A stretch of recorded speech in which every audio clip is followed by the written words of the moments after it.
para Filemon. Foi escrita durante uma das muitas prisões de Paulo. E é, na verdade, a carta mais curta do Novo Testamento, mas não deixe seu tamanho te enganar. Na verdade, é uma das coisas mais explosivas que Paulo já escreveu. Aqui está a história que podemos juntar a partir de detalhes dentro da carta. Filemon era um cidadão romano bem-sucedido de Colossos, que provavelmente conheceu Paulo durante sua missão em Éfeso e se tornou um seguidor de Jesus. Mais tarde, quando Epáfras, colega de Paulo, começou uma comunidade de Jesus em Colossos, Filemon tornou-se líder de uma igreja que se reunia em sua casa. Filemon, como todos os patriarcas domésticos do mundo romano, possuía escravos, um dos quais se chamava Onésimo. Em determinado momento, esses dois tiveram um conflito sério. Onésimo enganou Filemon de alguma forma, talvez tenha sido roubo ou talvez ele o tenha traído, mas não sabemos exatamente. Mas depois Onésimo fugiu. Eventualmente, Onésimo chegou a Paulo na prisão, provavelmente para pedir ajuda.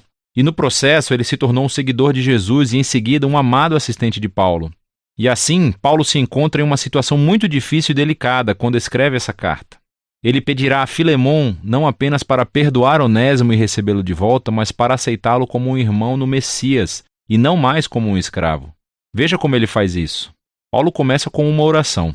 Primeiro, louvando Filemon e agradecendo a Deus pelo amor e fidelidade que ele demonstrou a Jesus e ao seu povo. E então abre o caminho para o seu pedido com esta frase: peço a Deus que a fé que une vocês a nós faça com que compreendamos mais profundamente todas as bênçãos que temos recebido na nossa vida, por estarmos unidos com Cristo. Agora, uma palavra-chave aqui é a parceria, ou em grego, koinonia. Isso significa compartilhamento ou participação mútua. É quando duas ou mais pessoas recebem algo juntos e compartilham, tornando-se parceiros. Paulo está dizendo que a fidelidade a Jesus significa reconhecer que todos os seus seguidores são parceiros iguais, que compartilham juntos o dom do amor e da graça de Deus. E para Paulo, essa experiência de koinonia entre os seguidores de Jesus não é apenas uma ideia, é algo que você faz em seus relacionamentos, o que leva Paulo a seu pedido. Ele finalmente cita Onésimo. Ele diz que ele se tornou o filho de Paulo na prisão, o que significa que Paulo levou Onésimo para dedicar a sua vida e lealdade a Jesus. E assim, Paulo e Onésimo são agora membros da família no Messias. Ele está servindo a Paulo fielmente na prisão. E mesmo que Paulo queira mantê-lo por perto, ele sabe que este conflito não resolvido com Filemon tem que ser reconciliado se eles afirmam que são seguidores de Jesus. O que leva Paulo ao seu pedido ousado, que Filemon receba Onésimo de volta, não mais como um escravo, mas como um irmão amado no Senhor. Este é um pedido muito ousado. Sob a lei romana, Filemon tinha todo o direito legal de punir ou mandar prender Onésimo. E Paulo não está apenas pedindo-lhe para perdoar Onésimo, mas para receber de volta seu ex-escravo em Colossos como um igual social, como um membro da família. Isso é muito mais do que gentileza, isso é inédito. É libertar um escravo e depois tratá-lo como um membro da família. Isso perturba o status quo da ordem social romana. Por que Filemon deveria fazer uma coisa dessas? E aqui Paulo faz uma jogada brilhante. Ele lembra a palavra-chave da oração de abertura. Ele diz, se você realmente é meu parceiro, é aquela palavra grega koinonia novamente. Então receberá Onésimo como se ele fosse eu. E se ele te ofendeu ou te deve alguma coisa, ponha isso na minha conta e eu pagarei. Nesse pedido, vemos o coração da mensagem do Evangelho de Paulo sendo encenado. Antes de mais nada, é sobre reconciliação. É como ele disse aos Coríntios. Em Cristo, Deus estava reconciliando o mundo consigo mesmo, sem contar os pecados das pessoas contra ele. Então, nessa situação, Paulo está se colocando no lugar de Jesus.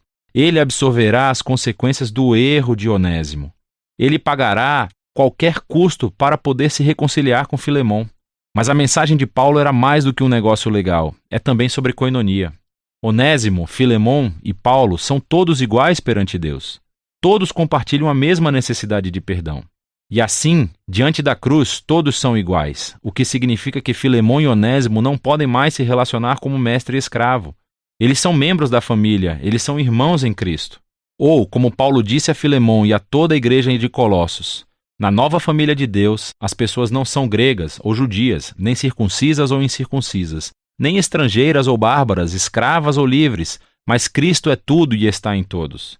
Paulo encerra a carta afirmando a sua confiança de que Filemon fará mais do que o pedido de Paulo. E ele pede para que prepare um quarto de hóspedes, porque quer visitá-lo assim que sair da prisão. E então, com algumas saudações finais, Paulo encerra a carta. A carta de Paulo para Filemon é poderosa por muitas razões. É a única carta em que Paulo não menciona explicitamente a morte ou ressurreição de Jesus. Isso não é um descuido. Ele não precisa explicar a cruz com palavras porque está demonstrando isso através de suas ações. Paulo está incorporando aqui o significado da cruz. Ele tornou-se no lugar através do qual Onésimo e Filemão são reconciliados com Deus e depois uns com os outros. Essa carta também nos mostra que as implicações das boas novas sobre Jesus são extremamente pessoais e nunca privadas. O fato de Filemão e Onésimo serem agora irmãos em Cristo faz com que o seu relacionamento de senhor e escravo seja totalmente irrelevante. A família do povo de Jesus é o lugar onde todos são beneficiários da graça de Deus. É um novo tipo de sociedade, ou uma nova humanidade, como ele a chama na carta aos Colossenses, onde o valor e o status social das pessoas não é definido por raça, gênero, classe social ou econômica. Em Cristo há simplesmente novos seres humanos que são iguais, que compartilham juntos a misericórdia de cura de Deus através de Jesus. E é disso que se trata a carta de Paulo a Filemão.